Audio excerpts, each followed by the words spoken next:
everybody. Welcome to the Mesa Chamber of Commerce Government Affairs Committee. Today is January 15th, in case nobody's keeping track. But we're very happy to see you all this morning. Happy New Year.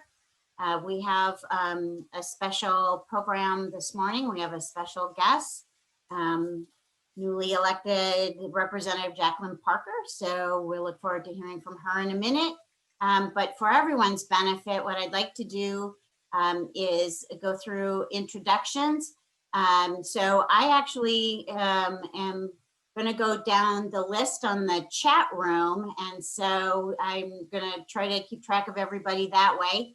If I miss anyone, make sure that you raise your hand. And don't forget to unmute yourself so you can introduce yourself and when I call out to you, if you please. And then we'll ask Representative Parker to say a few words. And Mr. Ahmad, I saw you here, didn't I? Think. Yeah, oh, there you are. You did. I'm here. Good morning, everyone. Good morning. Okay. All right. Well, for everyone's benefit, Sally, would you start us out, please? Sure. Sally Harrison. I'm the president of the chamber. Glad to see everybody. Very good. Thank you. Eric.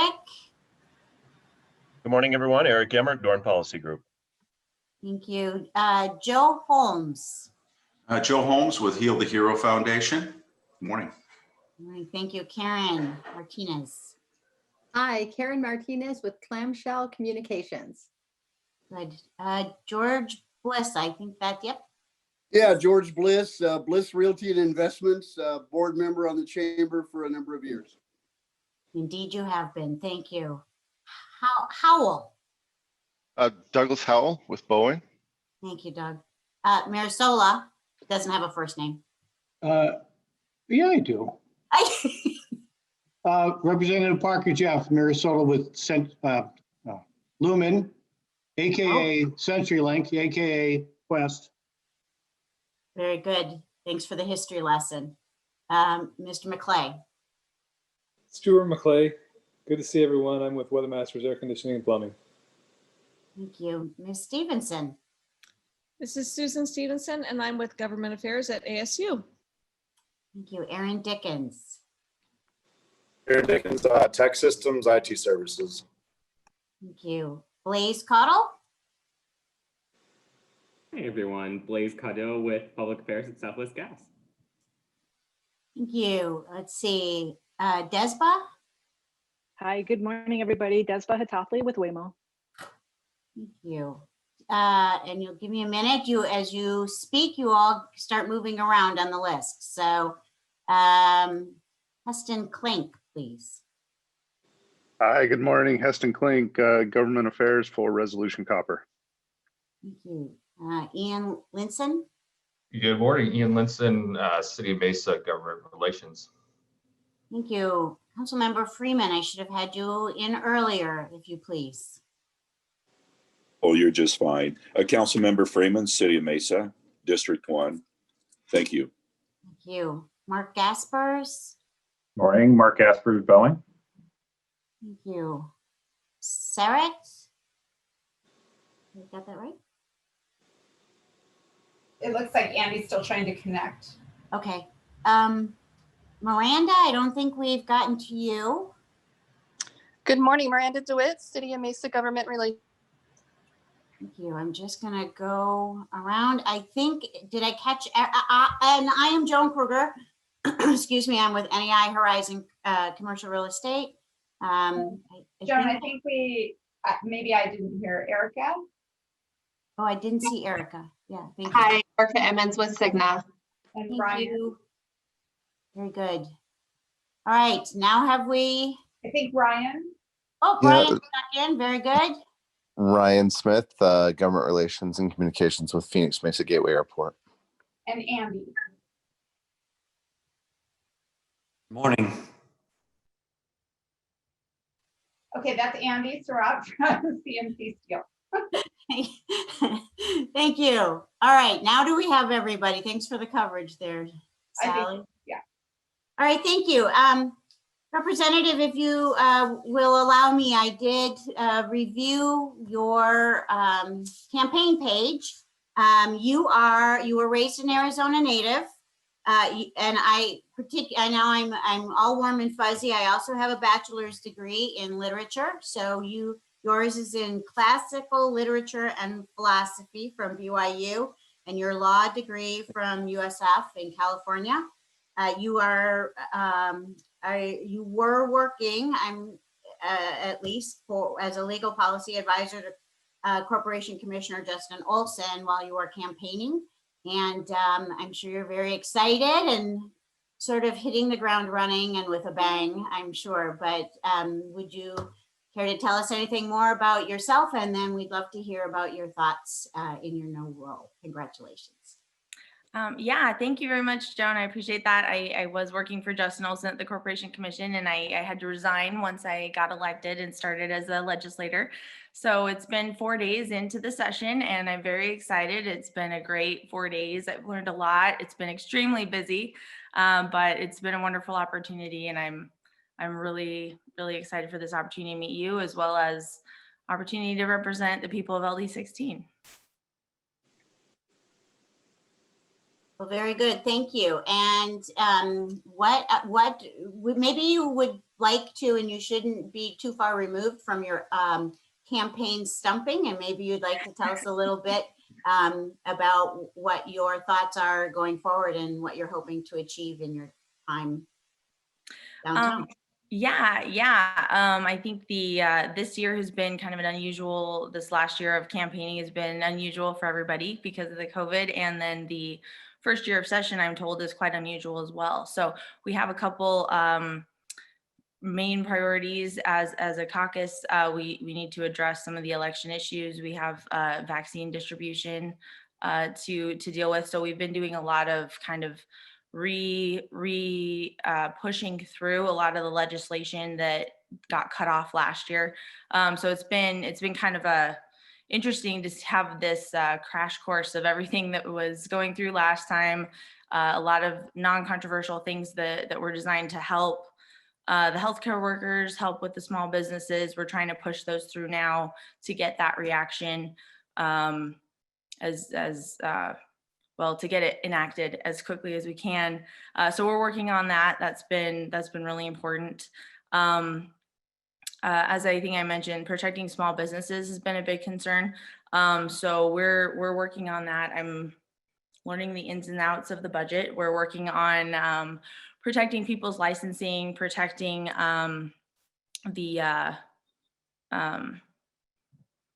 protecting the ramifications that are going to come from 208, as well as trying to rein in sort of the emergency responses so that people can continue to work, continue to operate their businesses, continue to move forward. So we're prioritizing that a lot, and it's been great to see that going forward. Some of the bills that we recently have heard already have done things like protect. One of the favorites that I was reading about was this water rights protection bill for the farmers. Apparently in Arizona, if you don't use your water rights, you lose them, and that incentivizes people to just use more water than they need. So we recently passed through committee a bill that would allow them to apply for an extension of that right. So that was exciting. I'm also starting to learn about, I'm not on the transportation committee, but this area of the state has a lot of transportation interests. So we're starting a committee to pick up on what Senator Farnsworth had started. So that's going to be exciting to continue to learn about. I think they're still working on expanding the 24 freeway. So those are just a couple of things that I've been getting started on, and I think it'll be really interesting and helpful going forward. Sorry, the sun's like rising behind me, so I'm kind of like, yeah, well, yeah, in the spotlight. Yeah, you gotta move around now. You know, just before everybody gathered, we were talking about the benefits of Zoom, but therein lies one of the problems is the sun is coming up. Yeah, very good. Yeah, so sorry about that. Yeah, I mean, I'm happy to answer any specific questions if anyone has that.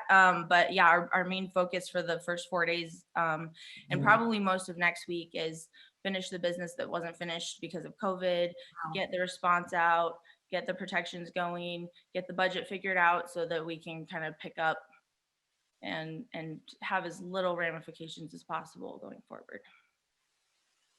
Do we have any questions that anyone would like to pose to Representative?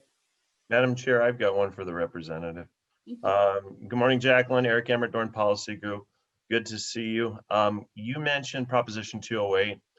That's going to have a big impact on small businesses because of the way a lot of our small businesses are structured. They're LLCs, so they can elect to have a flow through on their taxes. So what may seem like a windfall to the general public as a high wage earner may not be that much to a small business owner, and they may have to pay that, along with, of course, the wealthier people in the state. We had talked to Rusty, Speaker Bowers, before the election, and he had mentioned that there were discussions about possibly doing some sort of an offset for those that fall under the 208 tax, whereby you pay a 3.5% surcharge on the income that you receive over a certain threshold. So is that still being discussed, or are the Republicans in the House looking at a repeal of 208 going to the ballot? What's the current line of thinking along those issues? Yeah. So the answer is yes to all of those. So yeah, the discussion is still going on. We are still working on some kind of rebate or kind of equalization of the ramifications to protect small businesses. That's a big priority for the caucus. I haven't seen the official budget stuff. Apparently there's like multiple committees that are working on it, and we also have to work with the governor's committee. But as from what I've heard, our caucus as well as the governor are all prioritized around protecting small businesses and trying to neutralize that effect. There have been some efforts to put it on the ballot, to do a referral to the ballot to get it repealed. So that's going around as well. As we know, that's a very expensive process and might still be 2 years out. So that one is a little more in the future. There is still, as far as I'm aware, a court case that Goldwater had brought just to see if it was constitutional, because it's my understanding that the legislature can't raise taxes without a 2/3 vote. And so I think the argument, as far as correct me if anyone knows and I'm wrong, but my understanding was the argument was we should have 2/3 of the popular vote as well in order to enact that. And we didn't have that with 208. So I'm waiting to hear back on how that goes. And so far I haven't heard that has been resolved yet. So those are kind of 3 angles we're working at on that one. Great, thank you very much. So it's likely to be part of the budget as a matter of policy rather than a standalone bill, if I understand you correctly, as far as an offset at least. Yes. So far the offset is just part of the budget discussions. I haven't seen any individual bills yet, but we can definitely address that if it's something we can't get through the budget discussions. Great, thank you very much. Thank you, Eric. Any other questions?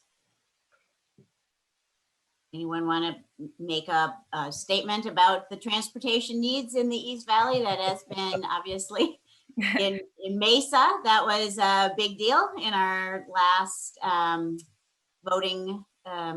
last election session, and it continues to be. The growth of the Far East Valley is tremendous, and I'm not a native, Jacqueline, but been here over 40 years. And so I'm still amazed when we can take a piece of desert and make it look like people live there. And we've been plowing through the East Valley with roads. Just the industrial at Ray and Power that's going in has been remarkable. So I think I can speak on behalf of this group that the focus on transportation, you said, yeah, it's kind of important to people out here. Yeah, to be able to get around and the discussion. So does anybody have anything that they would like to lend to that discussion while you have the chance? Mr. Freeman has raised his hand. Oh, very good. Yes, please, council member. Thank you. You hear me okay? Yes, sir. Great. Representative, thank you for your work on the transportation. Just yesterday, we saw a presentation from Phoenix Mesa Gateway Airport about the future development of that airport and the surrounding area, and transportation is a key component. I know Councilmember Thompson has worked really hard in having that transportation out there, that for that industrial commercial hub. especially around Gateway. I know Ryan's on board. He could actually say some more, but there's a great PowerPoint that they have put together. Ryan, I'm okay saying something about it, correct? Absolutely. I'd love to see that PowerPoint. If you wanted to email it to me, I'd love to get more info on that, because protecting that Gateway Airport is a big priority. So I definitely want to help facilitate that in any way I can. Yeah, so we're looking at the transportation component, but also no residential build out in this development. And what is it, Ryan? 400 acres, 360 acres? Yeah, 400 acres of office, industrial, retail. And then in addition, that's another 200 acres is where our new east side terminal will be located once the demand is there to build it. And we look forward to having you out, Representative, and coming to see the airport. I'll just chime in that partnerships with the state and with the city, we couldn't be developing this without the city of Mesa's participation. And we're made up, we're an authority, so we've got six surrounding cities: Mesa, Queen Creek, Apache Junction, City of Phoenix, Healer Indian Community, and Gilbert are all part of our board. And the regionalism is key to having this success in especially the Southeast Valley. And as we look at things in the future, like the Prop 400 extension, it's going to take every level of government getting together to support these initiatives. And we really look forward to working with you and having your support as we grow in the future. Excellent. Thank you. I would love that. And if you can send me information, or if you have requests, I know I've spoken to Councilmember Thompson, and we were trying to look into extending maybe the industrial zoning or limiting residential building in some way. As far as I know, there's some info I still need on that, as far as what areas are at risk and what we need to do. But I put that on the radar of everyone in the caucus and the Ledge Council that drafts bills and things. So if you have information, you have ideas or plans on a bill you'd like me to run to protect the airport or to expand transportation, let me know. I'm also working with Senator Farnsworth, who I know was working on some of that stuff before he left. And so he's a big mentor on that, and he's filling me in quickly. So I'm learning about some of the needs, but I would love any information from you guys. If you have info and or concerns, definitely feel free to reach out to me, because this is my area. This is my state. So I'm very invested in protecting this side of town, because no one else is thinking about it at the Capitol if we don't bring it up. And I think about it all the time. So I'm very, very interested in being an ally and an asset to you guys. And I'll just finish up, Representative, that's why I brought Ryan in, because the growth in the southeast part of the area where you live is going to be dynamic. And I'm excited about that.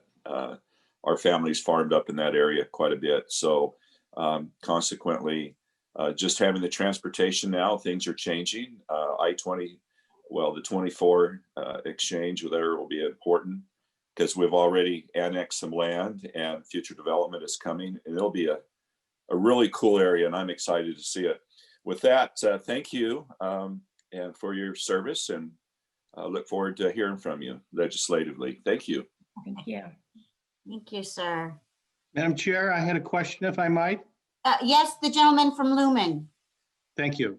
Yes. Representative, I'd like to switch gears a little bit. I'm interested in your perspective coming from the Corporation Commission now to the legislature. Last Friday at the Arizona Chamber, the governor made a comment about the fact that there are only 3 branches of government, not 4, and that the commission should be setting rates, not policy. Kind of an overarching question, since we are regulated by the commission. What is your take on that? And how do you bring the perspective of what was going on at the commission, which many people don't know what they do, quite frankly, now that you're in the legislature? Yeah, thank you for that. I kind of feel like the governor sort of scooped my line because I was kind of bringing that same thing. I do think that the commission spends too much time on energy policy, and their constitutional responsibility is to set rates. And that's a very complicated process. It takes a lot of time and effort. And I think many of the commissioners have been distracted by energy policy issues instead of working on the rates. And so I do agree with that statement that the commission should be setting rates and the legislature should be setting policy. The legislature has a more well-rounded representation of the entire state. A lot of times the commission, in my experience, I noticed would bring an energy policy issue that only affected a certain part of the state and put it into everybody's rates in the rate areas that they cover. So that's not, in my perspective, that's not a fair distribution of the responsibility. If it's a statewide issue, if it's something that's policy related that affects the state as a whole, then the legislature should be at least weighing in on that, if not entirely setting that policy, because we have representatives from every area of the state and we have a more well-rounded representation of that. So we are working on a couple things that will help to further define that. I believe the governor might have been also referencing a recent Supreme Court case that came through that did clarify the commission has exclusive rate making authority that nobody else can touch or interfere with per the Constitution. And then everything else is their permissive authority. So they can do some things, the legislature can do some things. And if the legislature and the commission clash on a policy matter, then the legislature should control. So I am on the Natural Resources Committee, and Gail Griffin is the chair. And we are working on some ways to kind of further expand that understanding, because some of the case law in the past has gotten it wrong. And I think given the commission too much leeway to go off on projects that is probably not a good use of ratepayer money, and also not a good use of that body. Because as I mentioned, setting rates is very complicated. It's very difficult. It's absolutely a full-time job and something that does need to be very carefully considered. So energy policy is something we're trying to kind of jump into as a legislature, and I'm interested to see where that goes. And if we end up in the courts kind of fleshing out that definition and those separation of powers, I'm actually really excited about that. So now's the time to have those conversations. And I think it's going to be a great and interesting conversation to have. So I'm excited to be a part of that. I appreciate your answer, and I look forward to talking with you more about things that are specific to Loom and CenturyLink. Just if I could, lightning round question, should commissioners be appointed or elected? Oh man, that's a good question. Like my opinion on that kind of changes every day. An interesting thing that just happened is we did just push through committee a bill that increases the qualification requirements for the state mine inspector. And until I saw that bill, it had never occurred to me that we could put actual requirements on an elected position. So as of like 2 days ago, I thought of a third option, which is maybe we should instill, if we kept it elected, maybe we should at least instill some qualification requirements on those elected officials. So I don't think that's going to go anywhere this year, but yeah, that's definitely a good question. I love having that conversation, and I kind of go back and forth on it, because the risks of having them appointed is you give a lot of power to the appointer to kind of set policy. The risks of having them remain elected is you end up with a lot of commissioners who maybe aren't as well equipped to be weighing in on complicated energy and water issues, which we've definitely seen a little bit in some people. So yeah, that's a good question. I don't have a solid answer, but maybe there's a third one coming up where we're gonna maybe look into that, but it'll probably be a priority for next year going forward if we mess with that issue. Thank you. Thank you very much. Karen Martinez has a question. Oh, unmute, Karen. Ah, there we go. Hi there, nice to meet you. I don't know if anything has changed in other states, but the last I heard, Arizona was the only state with an elected mine inspector. Everywhere else, they are appointed, and generally that means that the people are more qualified for that job. It's not a political job you run for, but something that's appointed. So I just wanted to point out that I think we're the only state that makes that an elected position. Yeah, and I think you're right. It's definitely a very small percentage if we're not the only one. And so that I thought was very interesting. And so it seems like we're heading in that direction of transitioning from elected positions into appointed positions by increasing the qualifications and requirements, which I think is an interesting transition. We're also the only state that has as powerful of a commission as we have.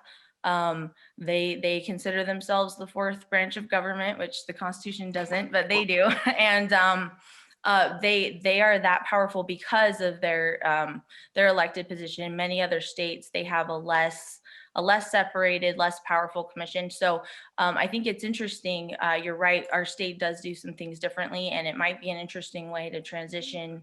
Well, I was specifically talking about the mine inspector. I don't know about the corporation commission. I'm not unhappy about that being elected, but the mine inspector, because you have one bad radiation incident with the mines and we have no water. That's it. That's our water supply for the whole state. You really need somebody qualified with a really good background in that, and somebody that is really going to enforce the safety laws that we need, because we need, I mean, there's no recovering from some kind of accident like that. Yeah, absolutely. And the requirements that we just passed through committee increase their experience requirements from 4 years in the mining industry to 8, and at least 50%,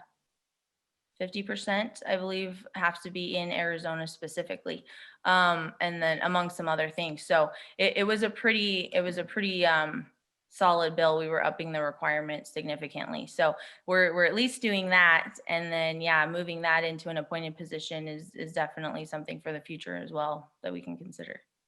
Cool. Thank you. Representative, you have on the call today, as you heard, government affairs representatives from several large organizations.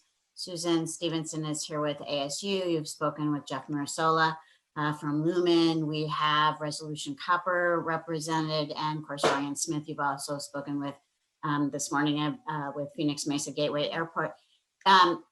Susan, Heston, Ryan, Jeff, are there any other positions, requests, discussions, introductions you'd like to make while you have the representative here today? Because she's about to get really busy, and I don't know when we'll see her again. So if there's something you'd like to tell her about, now would be the time. Susan, I've seen you unmute yourself. Would you like to speak? No, I was just going to say it was nice to hear you talk about your dedication to that airport area and the transportation needs out there, because obviously that's a huge impact on ASU. So thank you for helping to keep that a focus. That's all I need to add. Excellent, thank you. Okay, Heston. Representative Mark Aspers from Boeing. We look forward to briefing you on our flight operations across the region. Boeing and heritage companies, as you know, have been flying rotorcraft in the region since the early 1980s. Also, too, we'd love to come and brief you just the great work that Mesa Community College has been doing for our fabrication centers, partnering with Chandler Gilbert as well. They are really key to our growth in the region, and we'll try and get some time on your schedule to let you know all about the great work that they're doing. Great, I look forward to that. Thank you. Perfect, thank you. Heston, I saw you unmute yourself. Yes, and welcome, Representative. Nice to finally see you on a call. I work for Resolution Copper. We're a large copper mine project out in Superior, so just east of here. But I am also a resident of your district. So if you ever have any questions about mine inspector or mining rules or what we're doing out there, I'm always happy to sit down and discuss them, or anything around the Natural Resources Committee. Also help you, if you need anything, always here. Absolutely, thank you. Great to see you. Perfect, thank you. Anyone else want to take a moment to talk about any other? Blaze, hi. Yes, please. Hi, Representative. Hi, Blaze Caudill with Southwest Gas. Just wanted to put my name in, say hi. I haven't been able to meet you in person quite yet, so it's great to see you for Zoom at least. And I know that we really appreciate your conversation about the Corporation Commission. So very much look forward to touching base with you some more about that. Yeah, you as well. We definitely are very motivated to protect natural gas in the state as well. So I look forward to working with you. Absolutely. Thank you so much. Anyone else? Right. Well, Representative, certainly we want to thank you so much for your very valuable time this morning. Our next agenda item is to be briefed on some other issues by Mr. Emmert from the Dorn Policy Group, and you are certainly welcome to stay with us if you'd like to hear what else is of interest to this committee. But if you have to go, we'll understand that as well. So absolutely, yeah. I think I can hang out for another half hour or so. I might probably unmute and unvideo so I can listen. But totally get that. Yeah. I have another meeting at 8:30, but I think I can hang in until then. So thank you very much. Very good. Thank you so much. All right, Eric, please. Okay, thank you, Madam Chair. Good morning, everyone. Again, Eric Emmert with Dorn Policy Group. I'm your bottom dwelling scum sucking lobbyist for this committee, and we'll be doing so over the next few months. Let's see, where are we? Session kicked off on Monday. The governor gave his State of the State address. It was one of the shorter State of the State addresses in recent memory, probably his shortest. Little light on policy, but it kind of set a roadmap of where he wanted to go with his budget release that will be coming out later today. He kind of doubled down on how Arizona has managed COVID, said that he's taken hits from both sides of the issue of COVID, but he feels that Arizona is managing itself rather well, having not closed down the economy, but are still seeing cases spike just like other states that have closed down their economy. So interesting state of the state. As of today, 525 bills have posted. There were committee meetings this past week. In fact, Representative Parker mentioned that her Natural Resources Committee met, chaired by Gail Griffin, who's a veteran on those issues. Most of the committees organized, but some had bills that went through, but they were largely organizational in nature. So a lot of the work will begin next week. The governor will give his executive budget today, which is expected to be between $11.1 and $11.8 billion. It is kind of the bully pulpit's opinion of where the legislature should go with its budget, because the legislature is a separate branch of government, has the responsibility of giving the governor appropriations for him to choose to veto or pass. Issues that the East Valley Chambers are looking at this year. As Representative Parker noted, we're seeing a lot of election-related bills. There are some tweaks that we can make to our election system. It's largely pretty good for the most part. We haven't had the problems that other states have had, but it could probably take a tweak or two here and there. Taxes. Asked Representative Parker about the Proposition 208 issue. There has been a bill that was dropped in the Senate dealing with a reduction in the assessment ratio. As you all know, as business owners, we pay more in property taxes than residential properties do, to the tune of 20% of the assessed valuation. That's being discussed of being kicked down to 18% assessment. In fact, Justin Olson, who Representative Parker used to work for, was the author of a bill that took it down from 25 to 20 over time, and we're indebted to him for that. So look for more issues, more tax issues coming up, both in the budget and separately in other legislation.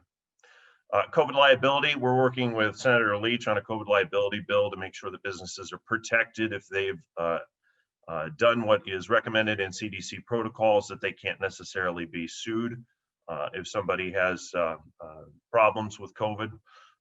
That is being discussed about being extended to school districts and municipalities, probably a good idea since they're employers as well. But we're working with Senator Leach on that particular bill since Congress didn't address the issue in its latest CARES package.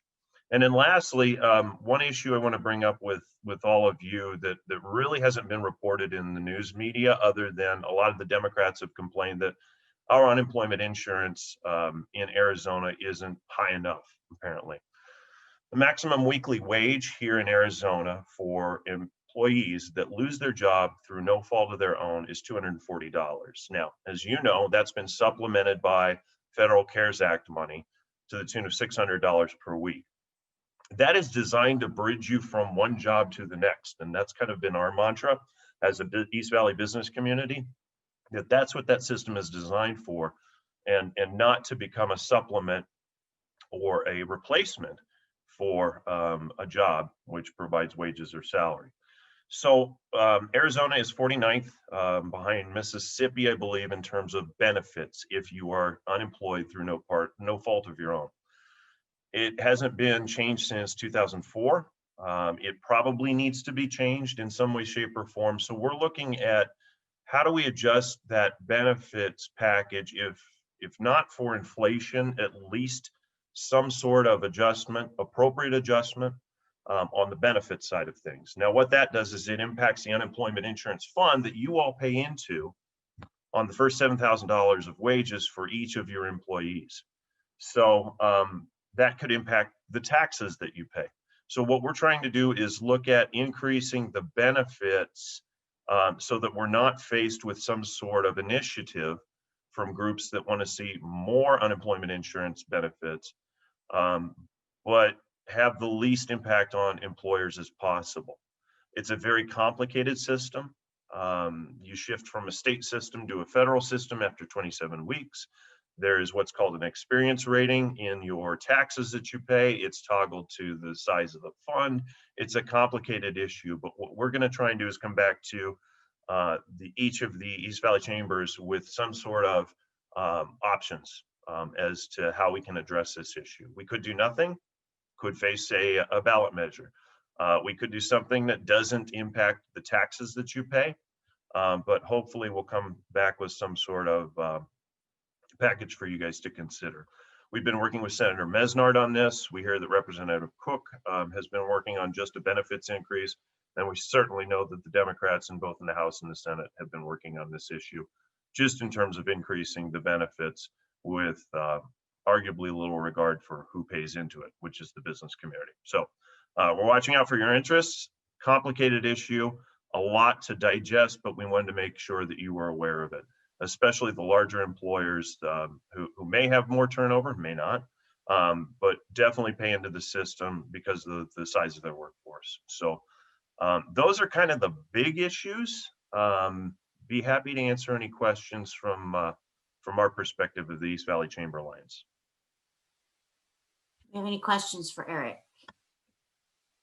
It will certainly be interesting to see what residual the 2020 and everything that we've been through leads us to in our society and changes, and certainly that your unemployment becomes a big discussion after what people have relied on so much to get through 2020. So look forward to more information about that, Eric.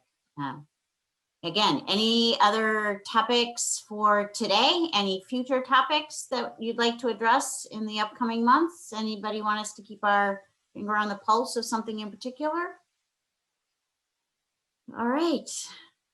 Well, all right. It's been great seeing most of your faces this morning, and so grateful to have a robust group, and we'll look forward to seeing you again next month. Again, Representative Parker, we thank you very much for joining us this morning. Anytime you want to pop in, let us know. And I think with that, we are adjourned. Thank you, will do. Thank you, everybody. Have a great weekend. Thank you.